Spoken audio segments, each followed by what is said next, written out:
خدا پاک ہے، وہ خدا ہے جو بے مثل ہے، بے مثال ہے، بے نظیر ہے، نہ اس کا کوئی ہم جنس ہے، نہ ہم پلہ ہے، نہ ہم رتبہ ہے۔ وہ خدا ہے جو ہمیشہ سے تھا، ہمیشہ سے ہے اور ہمیشہ رہے گا۔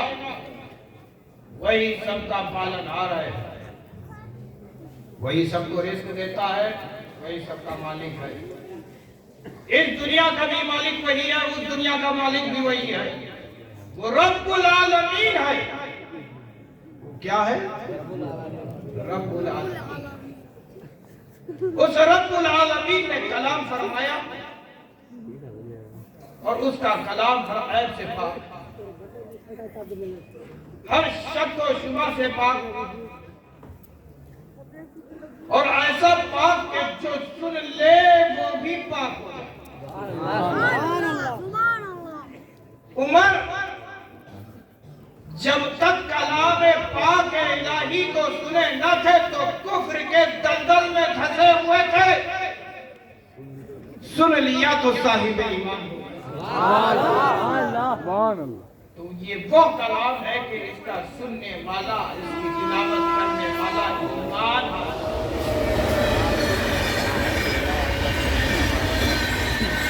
اور میں آپ کو بتا دوں کہ یہ کلام اللہ تبارک و تعالیٰ نے عربی زبان میں کیا۔ اہل عرب نے اپنا محبوب بھیجا اور محبوب کی زبان کو اپنی زبان بنا لیا، یعنی محبوب کی پسند کو خدا نے اپنی پسند، محبوب کی زبان کو خدا نے اپنی زبان بنا لیا۔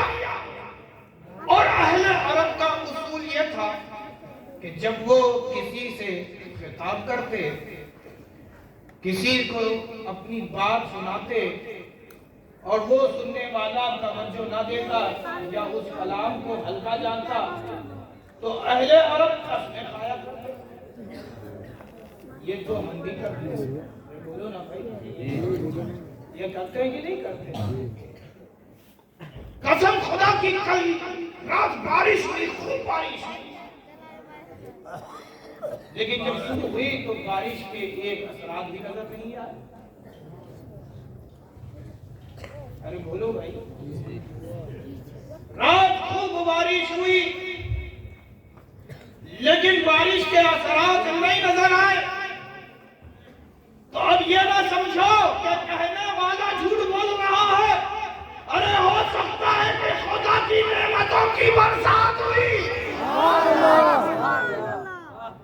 خدا کی رحمتوں کی برسات ہوئی، اس برسات میں نہا کے آنے والا کوئی عام بندہ نہیں ہوتا ہے بلکہ خدا کا ولی ہوتا ہے۔ نعرہ تکبیر، نعرہ رسالت، نعرہ حیدری۔ عام بندہ نہیں ہوتا، خدا کا ولی ہوتا ہے۔ اللہ تبارک و تعالیٰ نے اہل عرب کے اسلوب پر قرآن نازل فرمایا۔ اللہ تبارک و تعالیٰ کھانے پینے سے پاک ہے۔ کیا ہے؟ کھانے پینے سے پاک ہے، اسے بھوک نہیں لگتی نہ اسے آؤں آتی ہے، وہ ایسا پاک رب ہے۔ پھر بھی اس پاک رب نے قسمیں کھائی، اس پاک رب نے قسمیں کھائی، قسمیں کھا کر اپنے محبوب کے مقام کو بتایا کہ یہ دیکھو، یہ جو تمہارے درمیان آیا ہے اسے اپنی طرح نہ سمجھنا، یہ تو وہ ہے کہ جو تمہارے مقام کو بلند کرنے والا ہے، تمہیں میرا قرب دلانے والا ہے، اسے اپنی طرح نہ سمجھنا۔ قسم ہے اصل کی۔ آپ کہیں گے کہ حضرت ابھی تک آپ نے تو عصر کا ترجمہ نہیں کیا، کیا اس سے مراد وقت عصر ہے؟ کیا اس سے مراد وقت عصر ہے؟